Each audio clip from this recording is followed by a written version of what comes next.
السلام علیکم ورحمۃ اللہ وبرکاتہ۔ اللہ کے فضل و کرم سے رمضان المبارک کی آمد ہے۔ اللہ تعالی ہمیں ایمان کے ساتھ، عافیت کے ساتھ اپنے اس ماہ مبارک میں روزے رکھنے کی، اللہ کی عبادت کرنے کی، اللہ کو راضی کرنے کی توفیق عطا فرمائے۔ روزوں کی فرضیت اور اہمیت اپنی جگہ، لیکن روزوں کے حوالے سے ایک اہم مسئلہ جو غور طلب ہے، جو اکثر لوگ غفلت کر جاتے ہیں، کہ وہ لوگ جو بہت زیادہ بیمار ہیں، مریض ہیں، بوڑھے ہیں یا بڑے کمزور ہیں، وہ مرد ہیں یا عورتیں ہیں یا کوئی بچے ہیں جو نوجوان ہیں، کسی بیماری کی وجہ سے، کسی سخت بیماری، عذر، مجبوری کی وجہ سے روزہ نہیں رکھ پاتے، ان کے لیے کیا حکم ہے؟ سورہ بقرہ کی آیت نمبر 184 میں اللہ نے فرمایا، فمن کان منکم مریضا او علی سفر فعدۃ من ایام اخر، کہ جو تم میں سے کوئی مریض ہو یا سفر کی حالت میں ہو تو اسے چاہیے کہ ان سفر کے دنوں کے روزے جو چھوٹ گئے ہیں، سفر کی وجہ سے روزہ نہیں رکھ پایا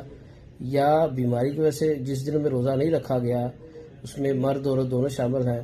عورت کے مخصوص ایام ہوتے ہیں، مرد کوئی ایسا کسی بیمار، کسی کو بخار ہو گیا، کوئی ایکسیڈنٹ ہو گیا جس وجہ سے وہ کس کے کوئی آپریٹ تھا تو وہ 2-3 دن، 4 دن، 5 دن، 10 دن، 15 دن روزے نہیں رکھ پایا، تو اس کے لیے یہ ہے کہ وہ بعد میں آنے والے دنوں میں اس کی تعداد کو پورا کر لے۔ وَعَلَى الَّذِينَ يُطِيقُونَهُ فِدْيَةٌ طَعَامُ مِسْكِينٍ، اب اس کے ساتھ وہ شخص ہے جو بالکل بھی نہیں روزہ رکھنے کی استطاعت رکھتا، یعنی جس کی بیماری ایسی ہے،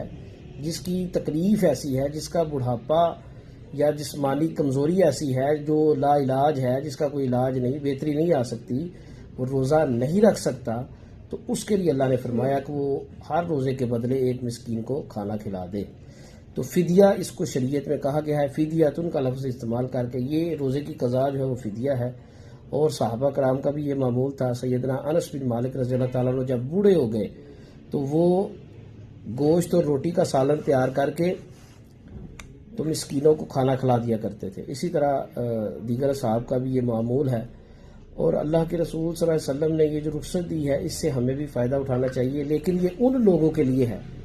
جو لوگ دائمی مریض ہیں یا بہت ہی کمزور ہیں یا ایسے بوڑھے ہیں جن کے اندر طاقت ختم ہو گئی ہے۔ اور اللہ تعالیٰ کیونکہ خود فرماتے ہیں ان تصوموا خیر لکم، کہ تم روزہ رکھو تو تمہارے لیے یہ بہتر ہے۔ اب فدیہ کی مقدار کیا ہے؟ 2.25 کلو گندم کے برابر اناج یا گندم دے دیں آپ، کم از کم جو ہے، اور موجودہ پاکستان میں 2025 1446 ہجری کے مطابق جو ہے اس کی قیمت 220 سے لے کے 265 بنتی ہے۔ جو اچھی گندم آپ استعمال کرتے ہیں وہ اللہ کے راستے میں دیں۔ واللہ عالم بالصواب۔